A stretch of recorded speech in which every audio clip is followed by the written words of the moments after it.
Islam Makhachev versus Charles Oliveira 2, Khamzat Chimaev versus Paulo Costa, Nasruddin Imavov versus Ikram Aliskerov, and also Paulo Sandhagen versus Rob Font have all recently been made, and I'm going to go through all of these matchups in today's MMA News reaction video. Let's start straight away with the biggest of all of these matchups. It's Islam Makhachev versus Charles Oliveira 2, the rematch, the big one. This one's going to be a huge matchup, and they needed this on that October pay-per-view because this is the week before Fury versus Ngannou, and the UFC really need to outperform Fury versus Ngannou in October with whatever pay-per-view they put on, because if Ngannou Fury does really good pay-per-view numbers, then that's going to look really bad on the UFC for letting Ngannou go. But if they have this amazing matchup in Makhachev Oliveira 2 the week before, everyone's going to spend their money on that pay-per-view, and maybe less of them will spend money on the Fury versus Ngannou pay-per-view. I love this matchup. I love the rematch. I love that Charles Oliveira is getting another chance at getting his belt back against Islam Makhachev. But I don't think he's going to win this one. There's many reasons as to why I've changed my pick. Of course, the result of the first fight is another reason why I'm going to change my pick here. Islam Makhachev beat Charles Oliveira. He dropped him. He got on top position in the first round and stayed out of danger in top position as well. And then he dropped Oliveira in the second and found himself the arm triangle. He's a guy who's not scared to go to the ground with Charles Oliveira after hurting him on the feet. And that's very rare in the lightweight division that someone would dare to do that on Charles Oliveira. We've seen Poirier not willing to do it. Gaethje not willing to do it as well. Many fighters not willing to go to the ground with Charles Oliveira after they hurt him. And that's always given him a second chance in a fight to sort of rejuvenate himself and reboot and start things all over again on the feet while he recovers on his back. But there's no chance for recovery on his back against Islam Makhachev. So I am going to go with Makhachev. There's many other reasons why I'm going to pick him as well, and I'm going to go through them. I actually feel like the performance against Alexander Volkanovski is going to be a good thing for Islam Makhachev. Although Oliveira's performance against Dariush is surely going to give him a lot more confidence coming back, that, you know, maybe he in his own mind had an off night against Makhachev and the one who showed up against Dariush was the real version of him. But I think Islam Makhachev's performance against Volkanovski is going to be a blessing in disguise, because there's a moment in a fighter's career. There's moments in a fighter's career where they're winning over and over and over again dominantly, and maybe they start to not put as much work in the gym. You know what I mean? You know, they're dominating everyone. They can take that day off training. You know what I mean? I'm dominating everyone. I'm better than everyone. And that's what Islam Makhachev was doing. He was absolutely dominating everyone on his way up to the belt. And then you get that really challenging matchup against Alexander Volkanovski, where it really is down to the wire and Islam Makhachev edges it out based on the early rounds. I think that's going to make Islam Makhachev way more motivated to come out here and put on a good performance again in his next fight. And it's going to make him way more motivated to, if he was in any way slacking off in any way whatsoever, I'm not going to assume he was, because these guys are very disciplined, but if there was any moment of like, I'm so good, I don't have to worry about losing, being humbled like that against Alexander Volkanovski is going to bring him back down to earth if he ever was sort of getting a bit too big for his boots in his mind. And although, you know, people are going to say there's no way he was too big for his boots, he would never be like that, you never know what's in someone's subconscious. You know what I mean? Like, going into a matchup and thinking I'm going to destroy these guys is really good mentally for confidence, but sometimes it can backfire. But being grounded against Alexander Volkanovski, you see it with fighters all the time. They have that really close fight in their career, and oftentimes they get a lot better afterwards. You know, it shows them that they're really good, and oh my God, these guys are actually catching up to me. I need to put more work in. I need to be more disciplined. So I think we're going to see the best version of Islam Makhachev after that performance against Alexander Volkanovski.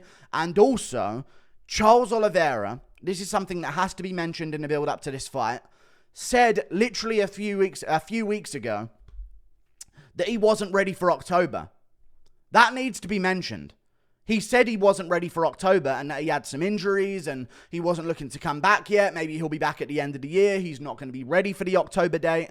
And then all of a sudden, seeing as they can't find anyone else for Islam Makhachev in October and they need Oliveira, now he's willing to step up and take the fight. That's worrying to me. That's really worrying to me, because it feels like Oliveira's sort of seen this as, well, they're not going to change the date for me. I guess I have to take this. So I feel like this is a less than ideal circumstance for Charles Oliveira. And of course, the Makhachev type fighters get what they want, everything in their hometown. This is going to be a much better weight cut for him in Abu Dhabi. You know, we saw with Khabib with the scales in Abu Dhabi before that they just sort of like saw that he was going to miss weight and all of a sudden went, 155, and there's going to be some leeway. You know what I mean? In Australia as well, you've got to consider, based on that performance with Volkanovski, that maybe there wasn't as much IVing and rehydration going on. There was a much shorter rehydration window. The IVs were banned, so maybe they had to be a bit more sneaky about it if they did take it. I'm not saying they did, but you know what I mean? There's a lot more leeway with the commission and the rules in Abu Dhabi compared to what there was for Makhachev in Australia. I'm not saying he was cheating in Australia with the IV. I'm genuinely not, but it's something that we have to take into consideration chance-wise. You know what I mean? He's going to have more time to rehydrate. He's going to have a better time. He's going to be around everyone that he's familiar with. He's not going to have to adjust to a time zone of being over in Australia, in a place that he's never been to before. Like, this is all familiar territory for him. So I think the build-up for Makhachev is going to be a lot more comfortable. And Charles Oliveira is going into enemy territory again. You know what I mean? And that's a big factor here as well. Like, he's going over to Abu Dhabi. It's all going to be in Makhachev's fans and Makhachev's crowd. And Oliveira, I feel like, recently has been a fighter that's sort of feeding off of the crowd's energy. We really saw that against Beneil Dariush. And I don't like this one for him, man. I think Islam Makhachev's going to be better than ever. And I think Oliveira, I can't pick him here. I hope he wins. I really hope Charles Oliveira wins. I want nothing more than Charles Oliveira to beat Islam Makhachev and sleep him in the center of that cage. Sorry, I blacked out for a second there. I want nothing more than for Charles Oliveira to defeat Islam Makhachev, okay? Nothing personal, all right? I just want Oliveira to win. It's just a preference, that's all. I want Oliveira to win. I really do. But Islam Makhachev is just really defensively aware on the feet.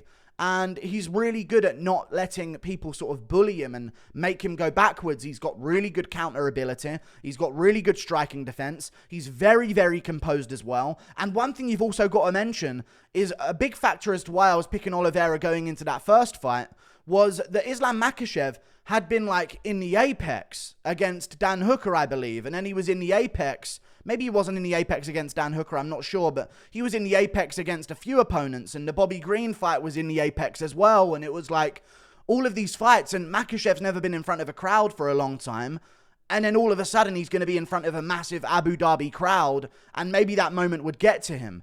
So if anything, Makhachev's going to be more used to the spotlight than he was in that first fight with Oliveira, where Oliveira kind of had the advantage in like who was going to keep their composure more in the big moment, because Oliveira had fought for the belt, he'd had it stripped from him before the Gaethje fight for some BS, and he still went out there and did work. So I was saying like Oliveira's going to be way more composed than Makhachev's going to be, but now Makhachev's been champion. You know what I mean? He's beaten Oliveira. He's called himself the champ. He's the champion now. You know what I mean? He can finally say that.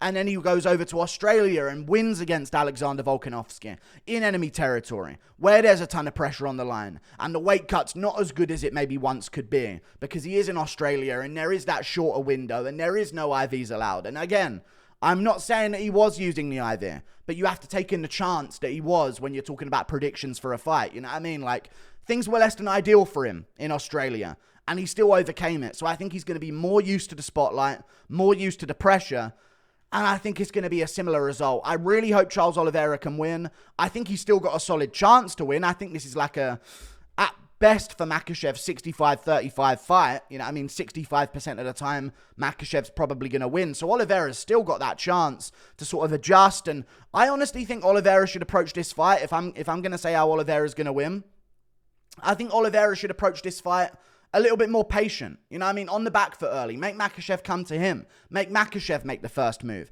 And then try and start something. I think he was a little bit too aggressive before. And he didn't realize that Makhachev's pretty good on the back foot defensively. We move on to another fight that's recently been announced, which is Khamzat Chimaev versus Paulo Costa. Massive matchup in the middleweight division. Of course, people were trashing Paulo Costa because he pulled out of his fight against Ikram Aliskerov. I think that maybe the UFC might have pulled him out of that fight with Ikram Aliskerov.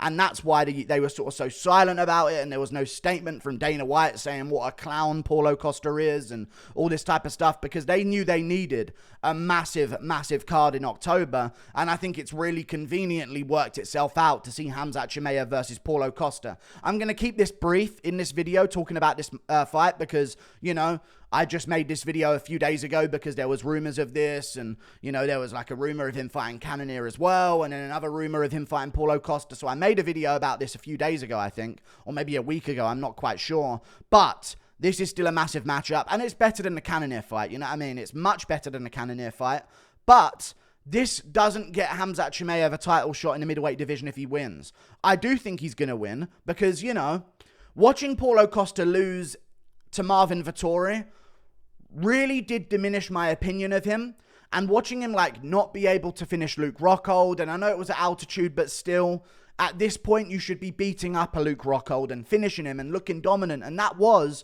a pretty competitive fight between him and Luke Rockhold.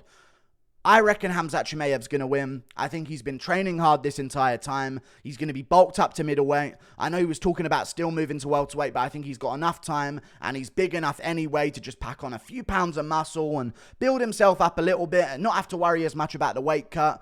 And from what he remembers of middleweight, it's not like, you know, he's had a tough time up there. He flatlined Gerald Meerschaert in about 10 seconds. And outside of that, just dominated John Phillips. So he's had some of his easiest fights of his career at middleweight. So I think he's going to be confident going into this matchup against Paulo Costa.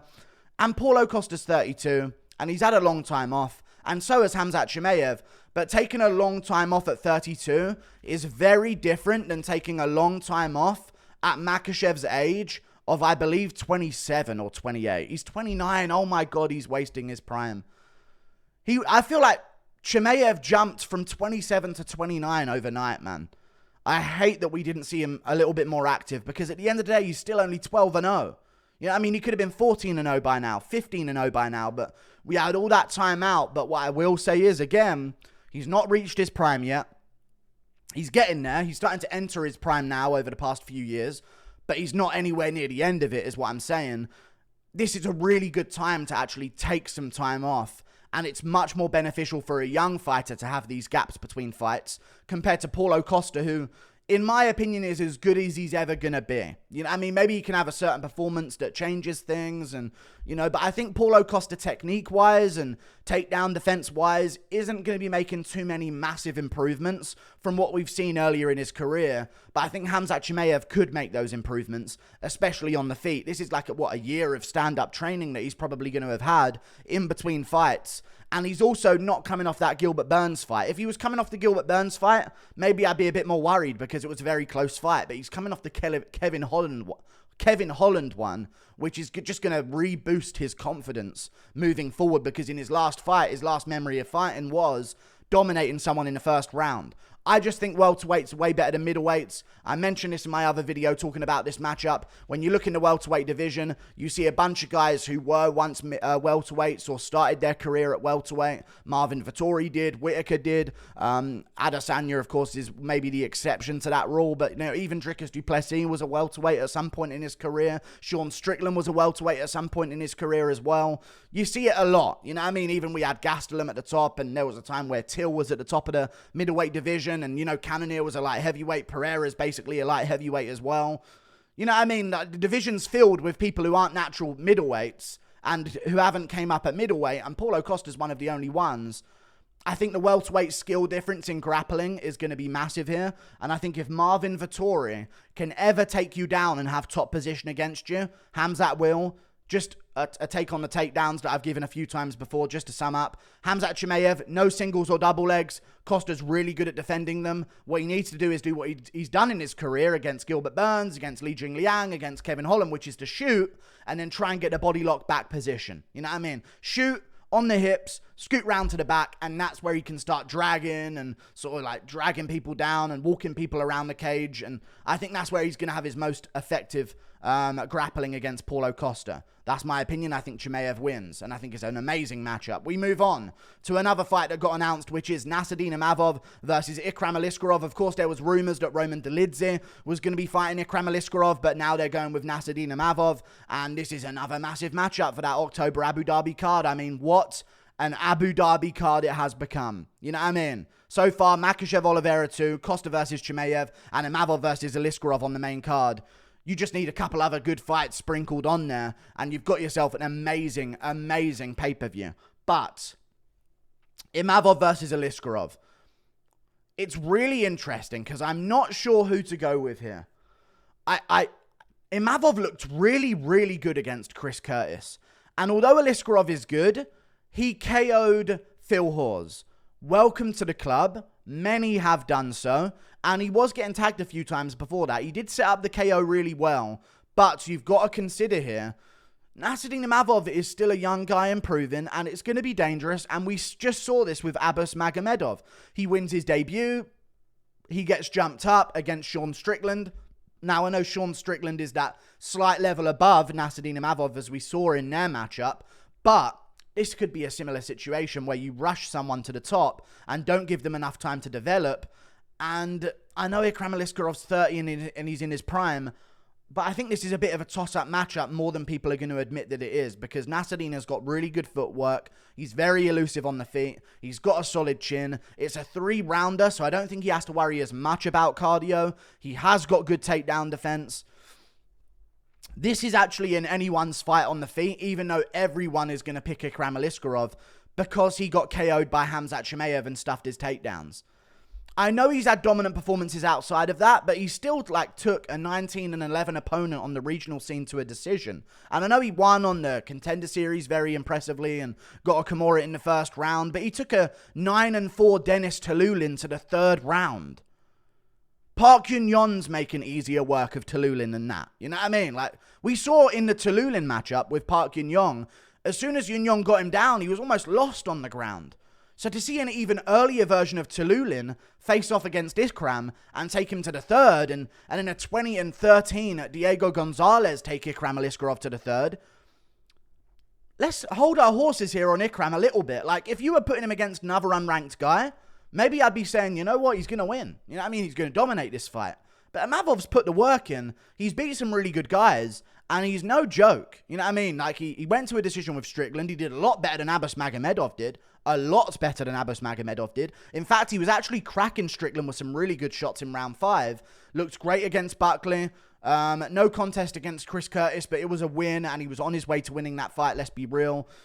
I think he's a lot more proven, and although he has lost to Phil Hawes, which is a very bad look when you're talking about the matchup between these two, I think he might be a little bit more further along, and there are some asterisks on Ikram's career, so I'm not going to give an official prediction here, but at the end of the day, Imavov's only 27 years of age.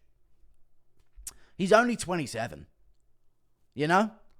He's got a long time to go in his career, and he's going to be making those improvements. And he's been active. I don't know. I could see maybe Imavov pulling off the upset, and I might pick him to do so. Very competitive fight. We'll see what happens. But last but not least, Corey Sandhagen versus Rob Font. Let's talk about this for a little bit at the end of the video as well, because this has saved that Nashville card. They needed this. So I guess Song Yadong is now out of his fight with Rob Font. That was supposed to be on the, I believe, August pay-per-view card. So the August pay-per-view card is falling apart right now. Maybe they'll find a replacement for Song Yadong. Maybe they'll put Adrian Yanez on that pay-per-view card. That could be a good replacement for Song Yadong. Not a good fight for Adrian Yanez, on my opinion, to take on short notice, but they need to find an opponent for Song Yadong. Maybe Song Yadong is also minorly injured and things just worked out that way, and maybe he'll fight Umar Nurmagomedov at the end of the year. That could be a way more interesting matchup, and I think that'd be really interesting as well, because I think Song Yadong's got a solid chance against a lot of dominant wrestlers in that bantamweight division. I think Song Yadong's got one of the best chances to beat Merab, in all honesty. I think he's got a really good style to do it, so I think it's a really good matchup. Sandhagen, Rob Font. The only problem I have with it is, if you've got few styles and ways to win against Sandhagen, he seems to do really well against you. Even though, Sandhagen's so good, and we saw that against Marlon Vera, and we've seen it against other opponents in his career where he's looked really good, it's the people with a bit more of a diverse skill set or power that really give him trouble. And although Rob Font is coming off that win over Adrian Yanez, it's not like he's got power in every fight, and everyone's got to watch out for the power of Rob Font. Now, maybe there's going to be moments where he is outboxing Sandhagen, but I don't like this for Rob Font. He always has tough weight cuts. He's missed weight a few times before, and now he's had his fight sort of pushed ahead by a week or two. I don't know how I feel about that one for him. Also, another thing to mention is he's a boxer. You know what I mean? And Sandhagen, if you give him one style of attack to worry about, he has many different ways of working around it. And although Dillashaw, you know, maybe he isn't the best bantamweight in the world anymore, one reason why he made that fight with Sandhagen so close, even with a blown out knee and cuts all over his face and getting rocked in the second round, is because he gave Sandhagen so many things to worry about. It's one of the reasons why I think O'Malley actually has a solid chance against Sandhagen. You've got to be able to mix up kicks to the leg, kicks to the body, kicks to the head, punches to the body, punches to the head, maybe a couple of takedowns here and there. Not in the favor of O'Malley with the takedowns, but you know what I'm saying? You've got to be able to mix up your attack. And if Sandhagen's going to be in a fight with Rob Font and think, well, he ain't going to be kicking at me, he ain't going to be trying to take me down, I've got to deal with a boxer who's not really got one-punch KO power for me to worry about, I feel like Sandhagen's going to find his way to chop that leg, which is something that guys like Yanez aren't really able to do, and other guys that Rob Font has beaten in his career as well. I'm just going to check it right now, but a lot of them, you know, they don't really have as much versatility as others. You know what I mean? They're a bit more simplistic in their approach. Off of my recent, like, Cody Garbrandt was a good win from him. Very simplistic in his approach, you know what I mean? He lost to Jose Aldo and Marlon Vera, but Marlon Moraes does throw some dangerous things, but that was a different part in Marlon Moraes' career. Ricky Simone, wrestler with punches, and that was a very weak version of Ricky Simone. I think he's gotten a lot better since then. I just think that when you give him a lot of things to worry about, that's where you can beat Rob Font. You know what I mean? And I think Corey Sandhagen, even though I don't see him finishing Rob Font, I think he's going to chew up that leg and find a way to neutralize that boxing. I'm going with Corey Sandhagen. I think it's a great matchup.